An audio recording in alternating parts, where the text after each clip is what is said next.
വീട്ടമ്മയുടെ വെളിപ്പെടുത്തലാണ് പ്രേക്ഷകർ ഒന്നുകൂടി കണ്ടത്. എങ്ങനെയാണ് ഒരു സംവിധാനം ഒരു സ്ത്രീയെ ദുരുപയോഗം ചെയ്തത് എന്നതിൻ്റെ നേർക്കാഴ്ചയാവുകയാണ്. അവരത് വളരെ കൃത്യമായി വിശദീകരിക്കുന്നുണ്ട്. തൻ്റെ വീടുമായി ബന്ധപ്പെട്ട് അവകാശ തർക്കവുമായി ബന്ധപ്പെട്ട് പോലീസിനെ സമീപിച്ച സ്ത്രീക്കാണ് ഈ ദുരനുഭവം ഉണ്ടായിരിക്കുന്നത്. അത് ഒരു പോലീസുകാരിൽ നിന്നല്ല, ഒരു ഉദ്യോഗസ്ഥരിൽ നിന്നല്ല, 1, 2, 3 എന്നിങ്ങനെ 3 പോലീസ് ഉദ്യോഗസ്ഥരിൽ, അതിൽ SP ആകട്ടെ വീണ്ടും കസ്റ്റംസിലെ ഉദ്യോഗസ്ഥർക്ക് കൂടി ഇവരെ കാഴ്ചവെക്കാനുള്ള ഒരു നടപടികളിലേക്ക് പോവുകയായിരുന്നു. അത് തടഞ്ഞുകൊണ്ടവർ പുറത്തേക്ക് പോവുകയായിരുന്നു എന്നുള്ളതാണ്. തൻ്റെ പരാതിന്മേൽ ഒരു FIR പോലും രേഖപ്പെടുത്താതെയാണ് ഈ പോലീസ് ഉദ്യോഗസ്ഥർ അവരെ ദുരുപയോഗം ചെയ്തത് എന്നതിൻ്റെ തെളിവുകളാണ്. മുബഷീർ P. അക്ബർ വിവരങ്ങളുമായി. മുബഷീർ, ഇപ്പോൾ പോലീസിൽ ഇനി പരാതി നൽകും. ഇപ്പോൾ ഈ അൻവറിൻ്റെ വെളിപ്പെടുത്തലാണ് ഇവർക്ക്, ഈ വീട്ടമ്മയ്ക്ക് ധൈര്യം നൽകിയിരിക്കുന്നത്. ഇനി അങ്ങോട്ട് SP ഇപ്പോൾ സസ്പെൻഷനിൽ കൂടിയായ പശ്ചാത്തലമാണ് അവർക്ക് ധൈര്യം നൽകിയിരിക്കുന്നത്. അപ്പോൾ ഇനി ഇതിന്മേൽ ഉറച്ചു നിൽക്കുമെന്നും ഈ പരാതി ഇല്ലെന്ന് ഒന്നും മാറ്റിപ്പറയില്ല എന്നുമാണല്ലോ ഇപ്പോൾ പ്രസാദിന് നൽകിയിരിക്കുന്ന അഭിമുഖത്തിൽ അവർ കൃത്യമായി പറയുന്നത്. ഇപ്പോൾ മലപ്പുറത്ത് പ്രതിപക്ഷം ഈ വിഷയം ഏറ്റെടുത്തിരിക്കുന്നു എന്ന് മനസ്സിലാക്കുന്നവിടെ എന്താണിപ്പോൾ താനൂർ പോലീസ് സ്റ്റേഷന് മുന്നിലെ കാഴ്ച? മുബഷീർ, പ്രതിഷേധം നടക്കുന്നു. ആരൊക്കെ പ്രധാനപ്പെട്ട നേതാക്കൾ അവിടെയുണ്ടോ? അവിടുത്തെ പോലീസുകാർ ഈ വിഷയത്തിൽ എങ്ങനെയാണ് പ്രതികരിക്കുന്നത്?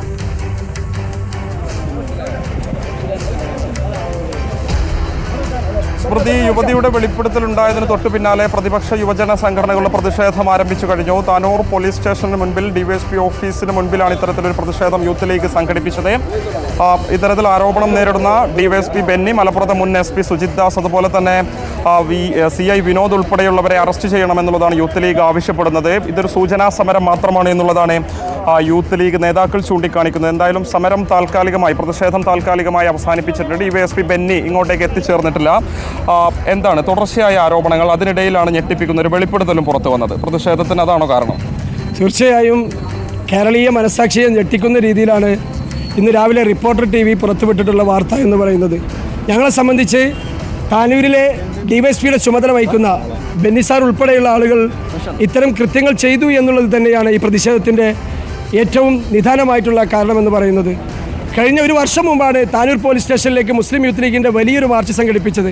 ഒരു ചെറുപ്പക്കാരനെ ക്രൂരമായി കൊല്ലാൻ നേതൃത്വം കൊടുത്ത ഒരു പോലീസും സംവിധാനവുമാണ് ഇപ്പോഴും താനൂരിൽ പ്രവർത്തിക്കുന്നത്. അതിൻ്റെ തലപ്പത്തിരിക്കുന്ന ഒരു വ്യക്തിയാണ് ബെന്നി എന്ന് പറയുന്നത്. യൂത്ത് ലീഗ് ഇപ്പോൾ ആവശ്യപ്പെടുന്നത് ഈ ആരോപണം നേരിടുന്ന ഉദ്യോഗസ്ഥരെ അറസ്റ്റ് ചെയ്യണമെന്നുള്ളതാണ്. തീർച്ചയായും ബെന്നിയെ സർവീസിൽ നിന്ന് പിരിച്ചുവിടുകയും അതോടൊപ്പം തന്നെ എത്രയും പെട്ടെന്ന് അദ്ദേഹത്തെ അറസ്റ്റ് ചെയ്തില്ല എങ്കിൽ വരാൻ പോകുന്ന ദിവസങ്ങളിൽ മുസ്ലിം യൂത്ത് ലീഗിൻ്റെ ശക്തമായ സമരപരിപാടികൾ, മാർച്ച് ഈ താനൂർ പോലീസ് സ്റ്റേഷനിലേക്ക് ഉണ്ടാവുമെന്ന് അധികാരികളെ ഉണർത്താൻ വേണ്ടിയാണ് ഈ അവസരം ഞങ്ങൾ ഉപയോഗിക്കുന്നത്. വലിയ പ്രതിഷേധങ്ങൾ പ്രതീക്ഷിക്കാം. തീർച്ചയായിട്ടും സാധാരണ ഒരു പീഡന കേസ് പുറത്തു വന്നാൽ ആദ്യം ആ പ്രതി എന്ന് പറയുന്ന സ്ത്രീ പറയുന്ന ആളുകളെ അറസ്റ്റ് ചെയ്യാറാണ് പതിവ്. അതിന് ശേഷം മാത്രമേ അന്വേഷണമുള്ളൂ. ഇത് നിർബന്ധമായും അടിയന്തരമായി ഈ പോലീസുകാരെ അറസ്റ്റ് ചെയ്യണം. ഈ 3 പേരും പോലീസിൻ്റെ ഉന്നത സ്ഥാനങ്ങളിൽ ഇരിക്കുന്നവരാണ്. ഉണ്ടായിട്ടില്ല. അദ്ദേഹത്തെ സംരക്ഷിക്കാൻ അബ്ദുറഹ്മാൻ്റെ നേതൃത്വത്തിലുള്ള ഒരു കോക്കസ് തന്നെ ഇവിടെ പ്രവർത്തിക്കുന്നുണ്ട്. ഈ പീഡനത്തിനൊക്കെ അദ്ദേഹത്തിന് വളം വെച്ച് കൊടുക്കുന്നത് മന്ത്രിസഭയിലെ ആളുകളാണ്, മുഖ്യമന്ത്രിയാണ്. ഇതിൽ സത്യത്തിൽ മുഖ്യമന്ത്രിയാണ് പ്രധാന പ്രതി. ഇവിടെ നടക്കുന്ന ആഭ്യന്തര വകുപ്പിൻ്റെ എല്ലാ കള്ളത്തരത്തിനും ആഭ്യന്തരമന്ത്രിയായ മുഖ്യമന്ത്രി തന്നെയാണ് അതിൻ്റെ ഉത്തരവാദി എന്നുള്ളതാണ് സൂചിപ്പിക്കുന്നത്. തീർച്ചയായും പ്രതിഷേധം താൽക്കാലികമായി യൂത്ത് ലീഗ് അവസാനിപ്പിച്ചിട്ടുണ്ടെങ്കിലും ഇതൊരു സൂചനാ പ്രതിഷേധ സമരമാണ്.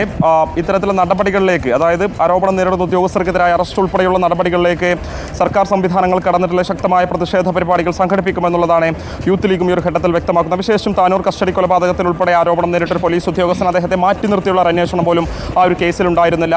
എന്തായാലും അത്തരമൊരു പശ്ചാത്തലത്തിൽ കൂടിയാണ് ഗുരുതരമായ ആരോപണങ്ങൾ DYSPക്കെതിരെ തന്നെ വന്നിരിക്കുന്നത്. അതിൻ്റെയൊക്കെ ഒരു പശ്ചാത്തലത്തിൽ കൂടിയാണ് പ്രതിപക്ഷ സംഘടനകൾ ഇത്തരമൊരു ആവശ്യം ഉന്നയിക്കുന്നത്. വൈകിട്ടോടുകൂടി പൊന്നാനി പോലീസ് സ്റ്റേഷനിലേക്ക് കോൺഗ്രസും പ്രതിഷേധം പ്രഖ്യാപിച്ചിട്ടുണ്ട്. SDPI പോലെയുള്ള രാഷ്ട്രീയ സംഘടനകൾ പ്രതിഷേധം ഇന്നുണ്ടാകുമെന്നുള്ളതാണ് അവരും അറിയിക്കുന്നത്. കാരണം അത്തരത്തിൽ അതിഗുരുതരമായ വെളിപ്പെടുത്തൽ ഒരു യുവതി നടത്തുന്നു. ലൈംഗികമായ പീഡനം നേരിട്ടു, അതും പോലീസിലെ ഉന്നത 3 പോലീസ് ഉദ്യോഗസ്ഥരുടെ നേതൃത്വത്തിൽ. കൃത്യമായും അവരത് മറച്ചു വെക്കുന്നതിന് വേണ്ടിയുള്ള നീക്കങ്ങൾ നടത്തി, ഭീഷണിപ്പെടുത്തി കൊലപ്പെടുത്തുമെന്ന് പറഞ്ഞു എന്ന് പറയുമ്പോൾ കേരളം ഞെട്ടലോടെയാണ് ഇതൊക്കെ തന്നെ കേൾക്കുന്നത്. എങ്ങനെയാണ് സാധാരണക്കാരനായ ഇത്തരത്തിൽ പോലീസ് സ്റ്റേഷനുകൾ സമീപിക്കാൻ സാധിക്കുക എന്ന ചോദ്യങ്ങളൊക്കെ തന്നെയാണ് ഉയർന്നു വരുന്നത്. അല്പസമയത്തിനും തന്നെ മുസ്ലിം ലീഗിൻ്റെ ദേശീയ ജനറൽ സെക്രട്ടറി PK കുഞ്ഞാലിക്കുട്ടിയും മാധ്യമങ്ങളെ കാണുന്നുണ്ട്. ഒരുപക്ഷെ മുസ്ലിം ലീഗിൻ്റെ ഔദ്യോഗികമായിട്ടുള്ള നിലപാട് ഇക്കാര്യത്തിൽ ആ ഒരു ഘട്ടത്തിൽ നമുക്ക് പ്രതീക്ഷിക്കാൻ സാധിക്കും. പ്രതിഷേധമാണ് ഇപ്പോൾ മുബഷീർ. ഇപ്പോൾ കണ്ണൂരിൽ നിന്നുള്ള ദൃശ്യമാണ് കാണുന്നത്. മുഖ്യമന്ത്രിയുടെ രാജി ആവശ്യപ്പെട്ട് യൂത്ത് കോൺഗ്രസ് നടത്തുന്ന പ്രതിഷേധം. ഇപ്പോൾ കണ്ണൂരിൽ നിന്നുള്ള പ്രതിഷേധമാണ് ഇപ്പോൾ കാണുന്നത്. ഇന്ന് സെക്രട്ടേറിയറ്റിലേക്ക് KPCCയുടെ നേതൃത്വത്തിലുള്ള പ്രതിഷേധവും നടക്കുന്നു.